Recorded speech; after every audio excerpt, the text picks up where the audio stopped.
வணக்கம், வணக்கம் தமிழ் உறவுகளே! எப்படி இருக்கீங்க? Shocking official voting. ஆமாங்க. நெறைய ஷாக்கிங் தான். திவ்யா முதலிடத்துக்கு வந்துட்டாங்க. கடைசி ஒரு 3 இடம், 4 இடம் வந்து நமக்கு திரும்ப திரும்ப நேத்துக்கெல்லாம் கனி லாஸ்ட்ல இருந்தாங்க. இன்னைக்கு சுபிக்ஷா லாஸ்ட்ல இருக்காங்க. இன்னும் ஒரு 6 மணி நேரம் தான் இருக்கு. அதுல ஏதாவது மாற்றம் வருமா அப்படிங்கிறது தெரியல. எனக்கு தெரிஞ்சு ரம்யா வெளியேற வாய்ப்பு இருக்கிறது அப்படிங்கிற மாரி ஒரு விஷயம் போயிட்டு இருக்கு.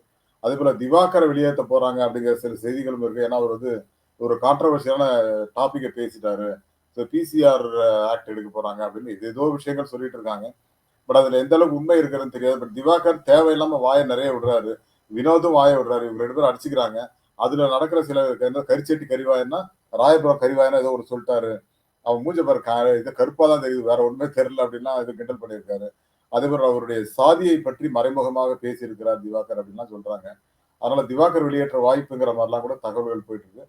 இத பற்றி தான் விரிவாக பார்க்க போறோம். அதுக்கு முன்னாடி உங்களுடைய கருத்துக்கள் வரவேற்கப்படுகின்றன. அதேபோல நம்ம சேனல லைக் பண்ணுங்க, சப்போர்ட் பண்ணுங்க, சப்ஸ்கிரைப் பண்ணுங்க. உங்கள் நண்பர்களுக்கு மறக்காம ஷேர் பண்ணுங்க. Shocking official voting today. திவாகரை வெளியேற்றுவதற்கான வாய்ப்பு எதனால இருக்கு அப்படின்னு கேட்டீங்கன்னா, திவாகருடைய அனாவசியமான பேச்சுக்கள், அதுபோல லவ் கன்டென்ட் குடுக்குறாங்க பேர்ல பெண்களை வந்து அராஜகமா பண்றாரு. கைய பிடிச்சு விட மாட்டேங்கிறாரு. கட்டி பிடிக்கிறாரு. அவங்கள தூக்கிட்டு விளையாடுறாரு. பட் இந்த மாரி கம்ப்ளைண்ட்லாம் நெறைய இருக்குங்க. பட் அது உமன் கார்டா மாறுமா அப்படின்னா, விக்கர்ஸ் விக்ரமும் கமருதீனும் பேசிட்டு இருந்தாங்க. இல்லங்க அது அவர் வந்து பண்றது ரொம்ப மோசமா தான் இருக்கு. இப்படியே போச்சு அப்படின்னா, அதுக்கு நாங்க வந்து திவாகர வந்து தப்பு எல்லாம் கிடையாது. நாங்க சேஃபா தான் இருக்கோம். சுபிக்ஷா சொன்னாங்க போன வாரத்துக்கு முன்னாடி வாரம்னு நெனைக்கிறேன். அதே மாதிரியான இந்த மாரி ஒரு சேஃப் ஹேண்ட் இப்ப இன்னமும் இருக்கான்னு கேட்டா, திவாகர் பற்றிய பார்வைகள் வந்து மாறிருக்கு. திவ்யாவே அவர வார்ன் பண்ணியிருக்காங்க. இந்த மாரிலாம் பேசக்கூடாது அப்படின்னு சொல்லிட்டு. நீங்க எனக்கு அநேகமா சொந்தமா தான் இருப்பீங்க. நம்ம 2 பேரும் கல்யாணம் பண்ணிக்கலாமான்லாம் கேட்கிறாரு. அதாவது ஒருத்தரோட ஒரு இது அனுமதி இல்லாம நீங்க வந்து பேசுற விதமே தவறு அப்படிங்கிறத நான் சொல்லிட்டு இருக்கிறேன். பட் அந்த புரிதல் இல்லாம இருக்காரு அப்படிங்கிறது நான் எப்படி புரிய வைக்கிறதுன்னு எனக்கும் தெரியலங்க. பட் என்ன பொறுத்தவரைக்கும் இதுல நெறைய விஷயங்கள் திவாகருக்கு எதிராக போய் கொண்டிருக்கிறது. நம்ம வோட்டிங் பார்த்தலாம். பட் திவாகரை பற்றி பின்னாடி பார்க்கலாம். வோட்டிங்கோட அடிப்படையும் அப்படித்தான் இருக்கிறதுங்கிறத சொல்லிட்டு, அபிஷியல் வோட்டிங் ஆர்டர். திவ்யா வந்து கஷ்டப்பட்டு முதலிடத்துக்கு வந்துட்டாங்க. பட் வினோதும் வோட்டிங்ல வரும்போது தான் நமக்கு தெரிய வரும். வினோத், திவ்யா, சாண்ட்ரா, திவாகர், விக்கல்ஸ் விக்ரம், பார்வதி இவங்கலாம் வரும்போது யார் நம்பர் 1ல இருப்பான்? கம்ருதீன் இவங்க தான் ஒரு 5, 6 பேர் தான். சபரி கூட சிம்பத்தி ஓட் கிரியேட் ஆகுதுங்கிறாங்க. பட் அது எந்த அளவுக்கு உண்மைன்னு தெரியாது. பட் திவ்யா வந்து நம்பர் 1 பிடிச்சுட்டாங்க. பட் வினோத் வந்தாருனாலும் ஓரளவு நமக்கு தெரிஞ்சிரும்ன்றது தான். சாண்ட்ராவுக்கு வந்து பிரஜன் ஓட்டும் சேர்ந்து வருதுங்க. பிரஜனும் சாண்ட்ராவும் ஒண்ணா வந்தாங்கன்னா அவங்களோட ஓட் பெர்சன்டேஜ் இன்னும் குறையுங்கிற மாரி சொல்றாங்க. அதேபோல பார்வதிக்கு வந்து திவாகர் அ கேம வந்து பண்ணி கீழ வந்துட்டாங்க. அதுபோல கம்ருதீனோட ஓட்டு பார்வதிக்கு போகுது. பார்வதி வந்து தனியா கம்ருதீனும் சேர்ந்து வந்தாங்கன்னா, இன்னும் பார்வதியோட ஓட்டு குறையும் அப்படின்னு நெறைய கம்பேரிசன்ஸ் இருக்கு. அதுபோல விக்கல் சிக்ரம் 5வது இடத்துல இருக்காரு. அவரு அன்அஃபிஷியல்ல 3வது இடத்துல இருக்காரு. விக்கல் சிக்ரம் டாப் 3க்கு வந்துருவாரோங்கிற பயம் இருக்கிறது. ஏன்னா, அவர் அடிச்சு ஆட ஆரம்பிச்சிருக்காரு இப்பதான் 2 வாரமா. அதுவும் நம்மால பார்க்க முடிஞ்சுதுங்க. வியன்னா பொறுத்தவரைக்கும் 6வது இடம். பட் அன்அஃபிஷியல்ல வீக்கா இருக்காங்க. 10வது இடத்துல தான் இருக்காங்க அவங்கங்கிற மாரி இருக்கு. அரோரா 7வது இடம், ரம்யா 8வது இடம், கனி 9வது இடம், சுபிக்ஷா 10வது இடம். ரம்யா, கனி, சுபிக்ஷா இந்த 3 பேர்ல யாரோ ஒருத்தர் தான் வெளில போவாங்க அப்படிங்கிற மாரி இருக்கு. பட் அன்அஃபிஷியல் ஓட் படி வியானா வெளில போவாங்களோங்கிற இருக்கு. இத நம்ம கண்டிப்பா அத பத்தி நம்ம நெறைய பேசுவோம். பட் அன்அஃபிஷியல் ஓட் பார்த்துடலாமா? ஏன்னா அதுல தான் நெறைய நமக்கு டேட்டாஸ் கிடைக்கும்னு நெனைக்கிறேன். அன்அஃபிஷியல் ஓட்ட பொறுத்தவரைக்கும் திவ்யா வந்து 1,42,098 ஓட்டு முதல் இடத்துல இருக்காங்க. திவ்யா வந்து ரொம்ப கஷ்டப்பட்டு இந்த இடத்துக்கு வந்திருக்காங்க. பட் அத தக்க வைக்கணும் அப்டின்னா, வினோத் வந்தாரா, வினோதா, திவ்யாவா அப்படிங்கிறது நமக்கு தெரிஞ்சு போயிரும். மத்த எல்லாருமே அத விட கம்மியா தான் இருக்காங்கங்கிறது தெரியுது. சாண்ட்ராக்கு வந்து பிரஜனோட ஓட்டு இருக்குங்க. பட் திவ்யாவுக்கு வேற யாரோட ஓட்டும் கிடையாது அப்படிங்கிறத இங்க ஆணித்தரமா சொல்லிக்கலாம். அதனால தான் அவங்க அந்த அளவுக்கு இருக்காங்க அப்படிங்கிறது தான். சாண்ட்ராக்கு வந்து பிரஜனோட ஓட்டு இருக்கு. விக்ரம் அதே போல தனிச்சு நிக்கிறார். அவருக்கு வேற யாரோட ஓட்டும் வர்றதுக்கு வாய்ப்பு இல்ல. பார்வதி வந்து கம்ருதீனோட ஓட்டு இருக்கு. அதனால தான் இந்த அளவுக்கு ஓட்டு வாங்குறாங்க. இல்லன்னா திவாகர் அவங்களும் ஈக்குவலா தான் இருப்பாங்க அப்படிங்கிற ஒரு இது வருது. ஸோ ஆல் நாமினேஷன் அப்படின்னு சொல்லி அடுத்த வாரத்துல கொண்டு வந்தாரு பிக் பாஸ் அப்படின்னா, அந்த 15 பேர், 16 பேர் வருவாங்க இல்லையா? அதுல வந்து யாரு அப்படிங்கிறது நமக்கு தெரிஞ்சு போயிரும். அதுல வந்து நம்ம இந்த ரேங்கிங் சொல்லலாம். பட் நான் இந்த 16ஆம் தேதி ஒரு டாப் 10 ரேங்கிங் சொல்லப் போறேன். அதுக்கு அடுத்த வாரம் சண்டே வந்து டைட்டில் வின்னர் இவராக வாய்ப்பு இருக்கிறது இல்ல. கண்டிப்பா நம்ம சொல்றவர் தான் வின் பண்ணுவாருங்கிற மாரி இருக்கு அப்படிங்கிறத நம்ம கண்டிப்பா சொல்லிடலாம். பார்வதிக்கு வந்து 1,22,000 ஓட்டு. திவாகருக்கு 69,000 ஓட்டுல இருக்காங்க. இந்த பக்கம் பார்த்தீங்கன்னா, கனி வந்து கடைசி இடத்துல இருந்து மேல வந்திருக்காங்க. 64,076 ஓட்டு வாங்கியிருக்காங்க. பட் இந்த 5 பேருக்கும் பெருசா ஒண்ணும் இல்ல. ஒரு 1,500 1,200 ஓட்டு தான் வித்தியாசம். பெருசா 1,500 ஓட்டுன்னு வச்சுக்கங்களேன். அவ்வளோதான் வித்தியாசம். கனி 64,760 6வது இடம். 7வது இடம் அரோரா 64,564 சுபிக்ஷா 63,743 வியானா 63,347 ரம்யா 10வது இடம் 63,329 வியானா, ரம்யா, சுபிக்ஷா இந்த 3 பேர்ல யாரோ ஒருத்தர் வெளியேறுவது கண்டிப்பா தவிர்க்க முடியாத ஒரு விஷயமாக இருக்கும் அப்படிங்கிறத நம்ம பார்க்குறோம். ஸோ யார் வெளியேற போறாங்கன்னு பார்த்தோம்னா, என்னோட சாய்ஸ் வந்து ரம்யாவாக இருக்கும்னு தான் நான் நம்புறேன். Okay, back to topic. திவாகரை வெளியேற்றுவதற்கு வாய்ப்பு இருக்கிறதா? அவர் சேஃப் ஜோன்ல தான் இருக்காரு.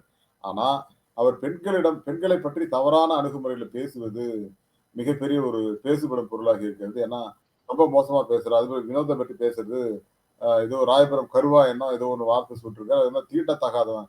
அவன்லாம் என் பக்கத்துல உட்கார்றதுக்கே தகுதி இல்லாதவன் அப்படின்லாம் ஏதோ வார்த்தைகள விட்டுருக்காரு பயங்கரமா. அதுபோல செருப்பால் அடிப்பேன்னு இப்போ ஏதோ சொல்லியிருக்காருன்னு சொல்லி ஒரு செய்தி வருது. இப்போ கொஞ்ச நேரத்துக்கு முன்னாடி லைவ்ல.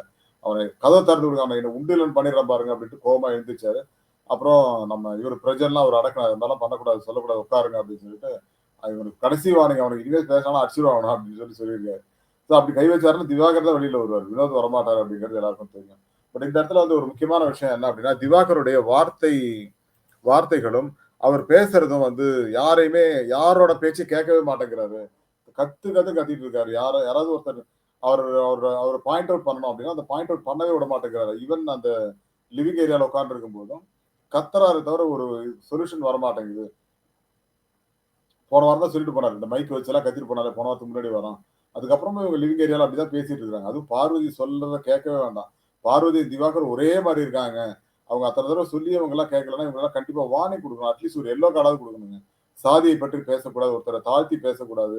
அது அது அதுபோல நீங்க வந்து கருப்பா, சிவப்பா நான் வந்து மாநிறம் அது மாரி எவ்வளோ அட்டகரியா இருக்கான் பாருன்னு வினோத வந்து கேவலப்படுத்துறது. இந்த மாரி விஷயங்கள் நெறைய பண்ணிக்கிட்டே இருக்காரு அவரு. பார்வதியும் ஒரே மாரி 2 பேரும் ஒரே மாரி கேட்டகரி. இது பொம்பள பார்வதி, இது பொம்பள திவாகர் அவங்க. அப்படிதான் இருக்காங்க. பயங்கரமா பண்ணிட்டு இருக்காங்க அப்படிங்கிறது தான். இதுல அனாவசியமான வார்த்தைகள வேற விடுறது வந்து திவாகரும், பார்வதியும் தான் அதிகமா. நேத்து ரேங்கிங்ல 13வது, 14வது இடத்துல பொருத்தமான ஆட்கள் 2 பேர் தான். மத்த எல்லாருக்குமே விட்டுருங்க. ஒரு காரணமே இல்லாம கத்திட்டு இருக்கிறது 2 பேரும் தான். அதுதான் நம்மளும் சொல்லிட்டு இருந்தோம். ஸோ திவாகரை வெளியேற்றி விடலாமா? திவாகருக்கு ரெட் கார்டு குடுக்கலாமாங்கிற அளவுக்கு சோசியல் மீடியால பேசிக்கிட்டு இருக்காங்க அப்படிங்கிறது பார்க்க முடிஞ்சது. அப்படி திவாகரை வெளியேற்றுகிறார்கள் என்றால், ஒண்ணு ரம்யா, இன்னொன்னு திவாகர் 2 பேர் வெளியேறுவாங்க அப்படிங்கிற மாரி செய்திகள் வந்துட்டு இருக்குங்க. திவாகர் வெளியேற்றுவது சரியா? தவறா? அப்படிங்கிற ஒரு இதுக்கு போக வேண்டாம். ஆனால் திவாகர் வெளியேற வேண்டிய நபர் தான். ஏன்னா, அவர் பண்றது மக்கள்ல 90% பேருக்கு பிடிக்கலங்க. திவாகர் செய்வது 90% பேருக்கு பிடிக்கல. ஒரு 8% தான் அவங்களுக்கு பிடிச்சிருக்கு. நடுவுல ஒரு 5% இருக்காங்க. மீதி எல்லாருமே அவரை எதிர்க்கிறார்கள் அப்படிங்கிறது தான். பார்வதி பண்றதும் பிடிக்கல. மொத்தம் ஒரு 80% பேர் பார்வதிக்கும் திவாகரும் எதிராக இருக்கிறார்கள். இந்த கம்யூனிட்டில அப்படிதான் இருக்கு. ஏன்னா அவங்க 2 பேரும் அவ்வளவு அட்டகாசம் பண்ணிட்டு இருக்காங்க அப்படிங்கிறத நம்ம ஆணித்தரமாக பார்க்க வேண்டி இருக்கிறதுங்க.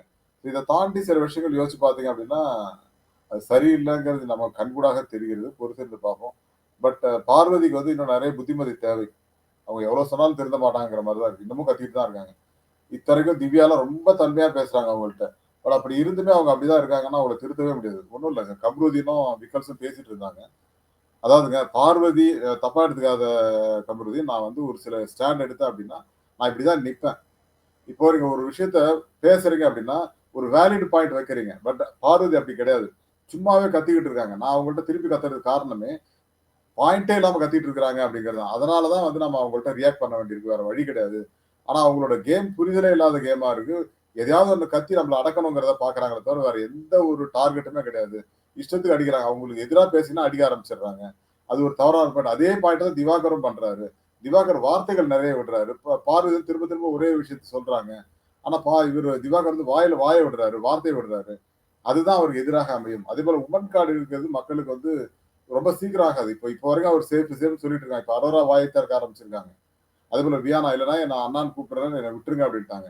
திவ்யா வார்ன் பண்ணியிருக்காங்க. ஸோ இது இன்னும் நெருக்கமாச்சு அப்படின்னா, கண்டிப்பாக திவாகருக்கு எதிராக மாறும் அப்படிங்கிறது தான். ஸோ இந்த புரிதலே இல்லாம இவங்கலாம் பண்ணிட்டு இருக்காங்கங்கிறது நான் பதிவு செய்கிறேன். ஸோ விரைவில் திவாகர் வெளியேறலாம். அதற்கு காரணம் ரெட் கார்டா கூட இருக்கலாமோ அப்படின்னு தான் எனக்கு சந்தேகமா இருக்குது. பொறுத்திருந்து பார்ப்போம். Thank you and bye to everyone. Thank you.